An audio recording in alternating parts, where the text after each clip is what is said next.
if there really was a flood, I often get the question, well, where's all the humans? Why aren't there more human bones? There should be, you know, bazillions of human bones buried. I mean, we find lots of clams, find lots of other animals. And it's true, of all the fossils formed, Jonathan, I don't know if you know the percentage. It's like 90% of all the fossils formed are marine organisms. Have you read something like that? 90 or 98. 90 or 98, you know, animals that live in the water, okay? Very few mammal fossils are found and very few, you know, human fossils are found. Marvin Lubenow, in his book Bones of Contention, it's the best one I'm aware of on the topic. He's a creationist, but he spent years and years and years, like 25 years, studying all the human remains. He says there are about 4,000 human remains have been found. Now, and it's compared to clams, you know, we find billions of those, or fish, we find billions of those. Why only 4,000? Well, there's a couple of things to consider. Why so few human bones are found? And by the way, they're all 100% human. Actually, the Neanderthals had thicker bones than we have. They were in much better condition. They were like, they say the average Neanderthal could pick up a football player and fling him over the goalpost. I mean, they were just incredible condition. The muscular structure must have been great. But when God made the world 6,000 years ago, there were two people, but it was full of plants and full of animals. 4,400 years later, it was still full of plants and full of animals and still not full of people. I have no idea what the population was at the time of the flood. This is just a pure guess with probably 1 billion people. If you figure they're living 900 years and having 70 or 80 kids per family, you know, that's what you need, Tanya, about 70 kids, right? It would be a large population in a hurry, but let's just pick a number and say there was 1 billion. Why are so few found as fossils? Well, the purpose of the flood, according to Genesis, was to destroy man off the earth. That's why God did the flood. The Bible says there were giants in the earth in those days, and there were mighty men of old. So, I don't know for sure what that means, but I suspect that might mean the people were actually bigger before the flood came. We've covered on video 2 about some of the giant fossil skeletons that have been found. People 9 feet tall, 10 feet tall, 12 feet tall. I don't know if everybody was that big or not, but certainly it appears some of them were. So there are several theories of why so few human bones have been found. Number one, there were less people to be killed. There aren't as many people available. So you're not going to find as many bones of them. Okay? You're going to find more animals and more fish and clams and stuff like that. Secondly, people are smarter than animals. Well, some people.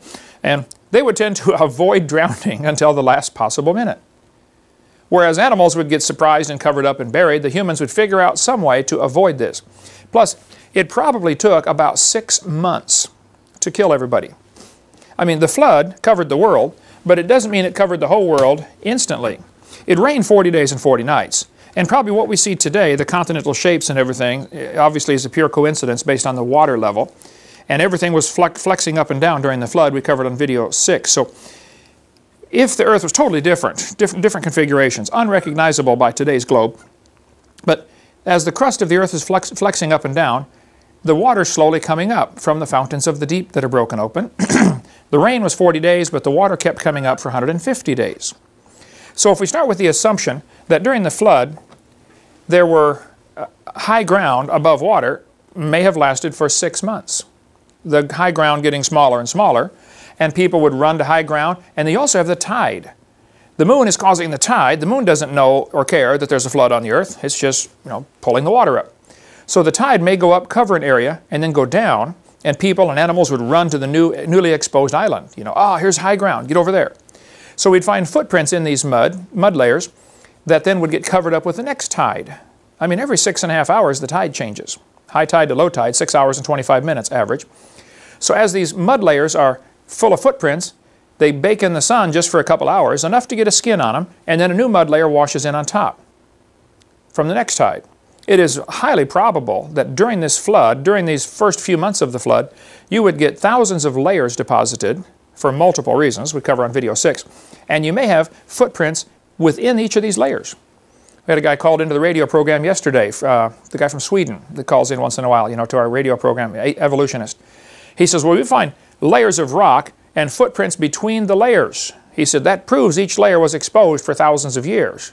No, that proves it was exposed for maybe 30 minutes, but doesn't prove it's exposed for thousands of years. So yes, it's possible to get footprints, and especially if you look at nearly all the footprints are run in the same direction. What would that mean? They're trying to avoid something. They're all going the same way, probably avoiding the flood water. And in Psalm 104, It says the mountains arose, the valleys sank down. So during the flood, the crust of the earth was all broken up into plates. And they're much more flexible and movable than they are today. Today they're kind of locked into position as most of the water is gone that was underneath, that was lubricating this movement. So they could run to high ground, and then of course a couple days later that may not be high ground. Something else becomes high ground as the plates twist around. So second reason though, people are smarter and probably would avoid drowning. If they end up on top, they don't rot. I mean, they rot, they don't fossilize. How many buffalo got killed out west in the last 200 years? Like millions? None of them fossilized.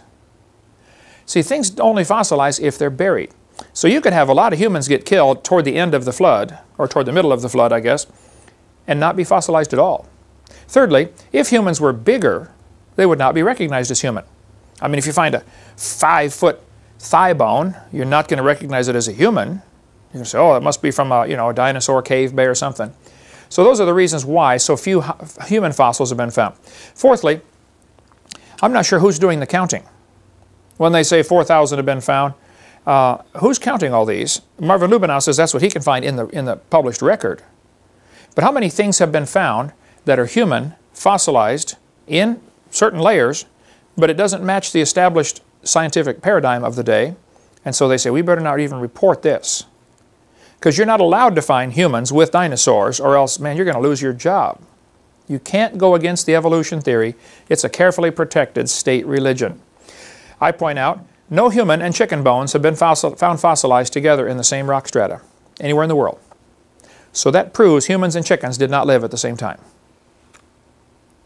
No. You know that's not good logic, okay? We don't have to find the bones together to prove they lived together. We don't have to find the footprints together to prove anything either.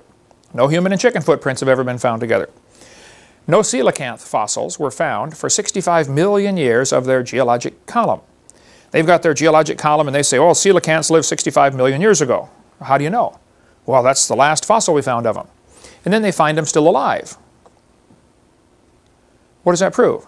For 65 million years, by their thinking, no coelacanths lived or no coelacanths fossilized. Obviously, they would say none, it just happened that none fossilized. Well, it could be that none of the humans fossilized either that were buried, or weren't buried deep enough, or they haven't been found yet. All kinds of reasons for that.